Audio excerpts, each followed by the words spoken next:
જય શ્રી કૃષ્ણ। આજે આપણે બનાવવાનો છે આદુ પાક ને જો બધી વસ્તુ લઈ લીધી છે આપણે।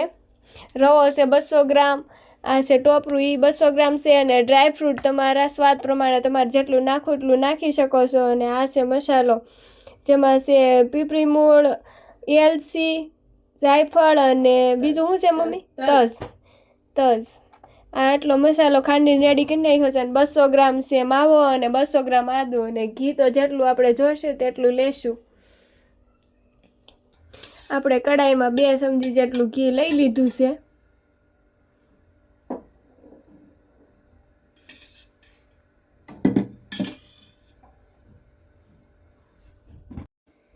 સૌથી પહેલા તો આપણે ઘીમાં ગુંદરને તળી લઈશું।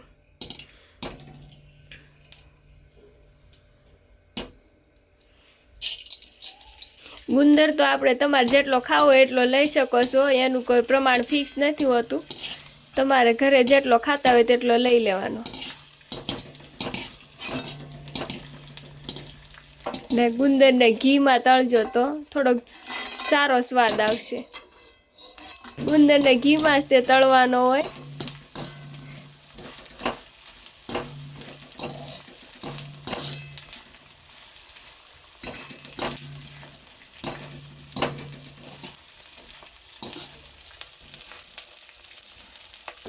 આદુ પાકમાં જેમ ગુંદર જાતો હોય તેમ જ તે સારો સ્વાદ આવે છે। ને આપણે લઈ લીધો છે દેશી બાવળનો ગુંદર છે આપણી પાસે જે છે ને, અને જો આટલી ક્વોન્ટિટી છે અને એક ડીશ ભરીને થઈ જાય, એટલે આપણે આટલો બધો ગુંદર નાખવાનો છે। 200 ગ્રામ લીધું છે તેમાં।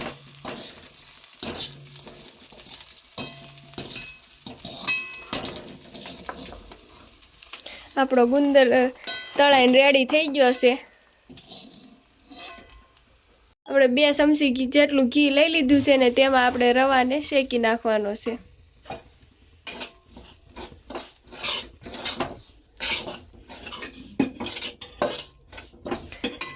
જેટલું ઘીનું જરૂર પડે તેટલું નાખવાનું છે। આપણને એવું લાગે છે કે થોડીક ઘટ પડી છે, એટલે આપણે પાછું 1 ચમચી જેટલું ઘી લઈ લીધું છે। રવો શેકાય તેટલું જ ઘી લેવાનું છે, બહુ ઝાઝું નથી લેવાનું। રવો એકદમ સારી રીતે શેકાઈ જાય। હવે રવાનો કલર જ્યાં લગી થોડો ગોલ્ડન બ્રાઉન જેવો થઈ જાય ત્યાં લગી આપણે શેકશું।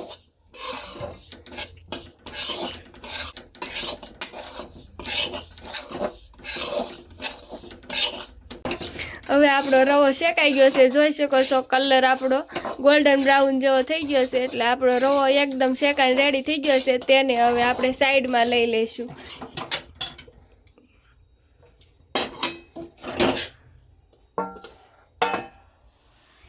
આપણે એક ડીશમાં સાઈડમાં લઈ લીધો છે, એ શેકાઈ ગયો છે, તેને આપણે સાઈડમાં રાખી દઈશું। અને હવે આપણે આદુ શેકવાનું છે। આદુ શેકવા માટે આપણે 2 ચમચી ઘી લઈ લીધું છે।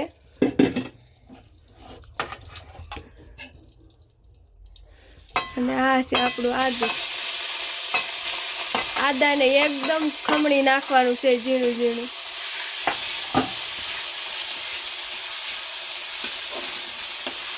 લો ફ્લેમ ઉપર શેકવાનું છે આદુ।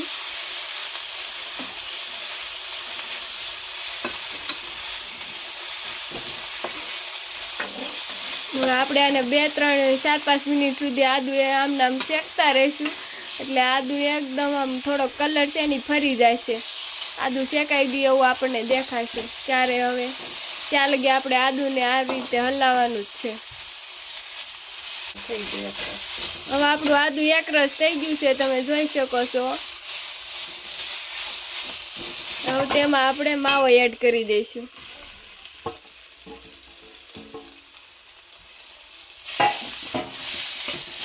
હવે આદાને માવાને સરખી રીતે મિક્સ થઈ જાય ત્યાં લગી આપણે શેકી લઈશું।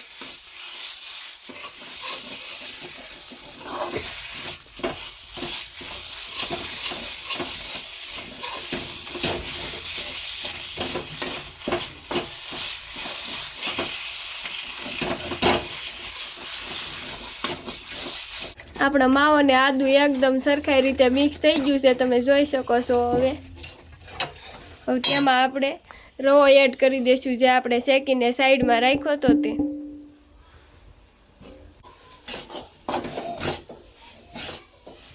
હવે આપણે આદુ માવો અને રવો એ ત્રણેયને સરખી રીતે મિક્સ કરી દઈશું.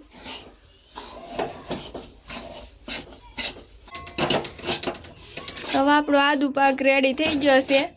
હવે આમાં આપણે ચાસણી નાખવાની છે. બધું સરખાઈ રીતે મિક્સ થઈ ગયું છે, શેકાઈને રેડી. હવે આપણે આને સાઈડમાં રાખી દઈશું ને આપણે ચાસણી લઈ લઈશું. આપણે 300 ગ્રામ જેટલી મિશ્રી લઈ લીધી છે, તેને આપણે દળી નાખી છે મિક્સરમાં. હવે તેની આપણે ચાસણી લેવાની છે. તેની માટે આપણે અડધો ગ્લાસ જેટલું પાણી લઈ લીધું છે.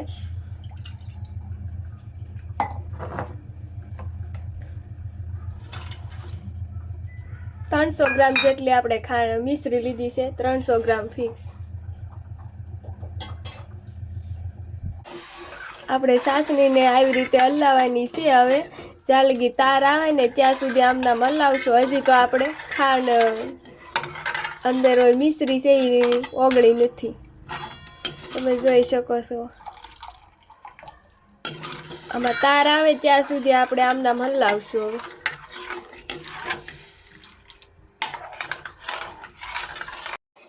આપણી ચાસણી હવે ડન થઈ ગઈ છે. હવે તાર હાલવા મળ્યા છે, તમે જોઈ શકો છો. તો આવો તાર હાલવા મળે એટલે આપણી ચાસણી રેડી થઈ ગઈ છે. હવે તેને આપણે જે આપણે રવો અને આદુ ને બધું શેકીને મૂક્યું છે ને તેમાં એડ કરી દઈશું.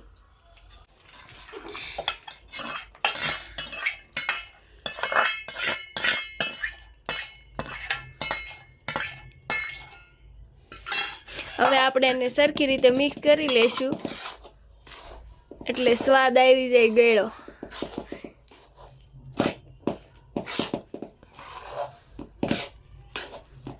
આપણે આમાં મસાલો એડ કરી દઈશું, જે છે જાયફળ ને એલચી ને તજ ને બધું રીતે.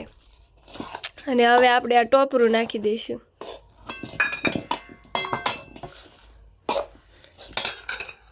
અને આ ડ્રાય ફ્રૂટ આપણે આમાં ગુંદરને પણ મિક્સ કરી દઈશું.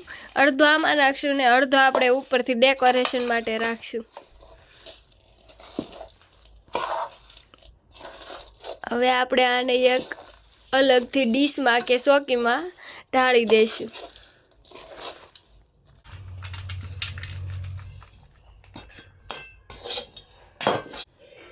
આપણે આ રીતે આ ડીશમાં ઢાળી લીધો છે. તેની માથે જો ડ્રાય ફ્રૂટ નાખી દઈશું. આપણે અડધું અંદર મિક્સ કરી દીધું હતું ને અડધું ઉપરથી આપણે રાખ્યું હતું. અને આ ગુંદર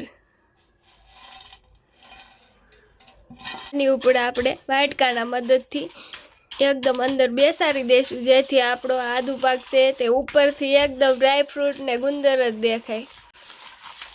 આપણે વાટકાના મદદથી સેફ આપી દઈશું એકદમ સરખાઈ રીતે.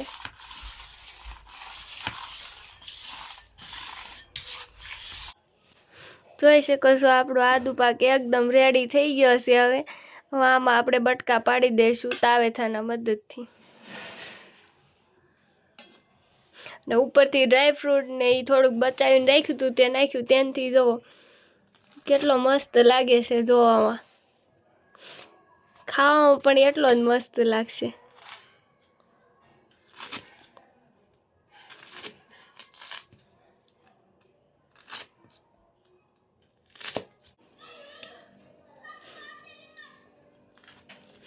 ગરમા ગરમમાં તો બટકું બારું નહીં નીકળે, પણ આપણે ટ્રાય કરી લેવી. આ એકદમ ઠરી જાય ને પછી જ તે સેફ આવે. જો આ ગરમા ગરમમાં તો ન નીકળે, પણ તોય ટ્રાય કરી છે આપણે.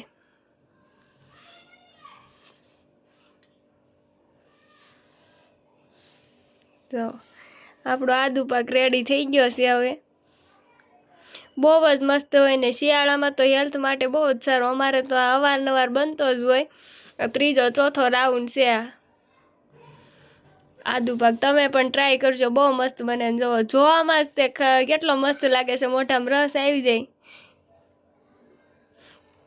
તો ચાલો આપણો આદુ પાક ડન છે એકદમ, અને ખાવામાં પણ એકદમ ટેસ્ટી બન્યો છે. તમે પણ જરૂરથી એકવાર ટ્રાય કરો. જો તમને આજની રેસિપી ગમી હોય તો લાઇક, શેર એન્ડ સબસ્ક્રાઈબ. મળીએ હવે નવી રેસિપીમાં. ત્યાં સુધી બધાને જય શ્રી કૃષ્ણ.